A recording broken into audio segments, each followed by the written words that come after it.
মেহেরপুর প্রেসক্লাবের যুগ্ম সম্পাদক জিএম মামুন লাকির পিতা ভাষাসৈনিক গোলাম কাউছার ইন্তেকাল করেছেন। ইন্নালিল্লাহি ওয়া ইন্না ইলাইহি রাজিউন। সকলে ওনার জন্য দোয়া করবেন। মরহুমের নামাজে জানাজা ১-৫ ডিসেম্বর আগামীকাল রোজ রবিবার সকাল ১০টায় হোটেল বাজার জামে মসজিদে অনুষ্ঠিত হবে।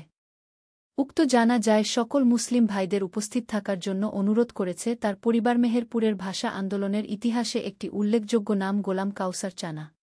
ভাষা সৈনিকদের হত্যার বিরুদ্ধে যে কয়জন মেহেরপুরে প্রতিবাদ ও মিছিল করেছিলেন তাদের মধ্যে গোলাম কাউসার চানা অন্যতম।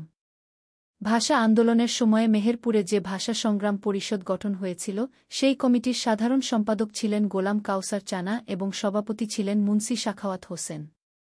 ১৯৫২ সালে ২-১ ফেব্রুয়ারি শহীদ সালাম বরকত জব্বারদের হত্যার কথা মেহেরপুরে পরের দিন শুনতে পাওয়া যায়।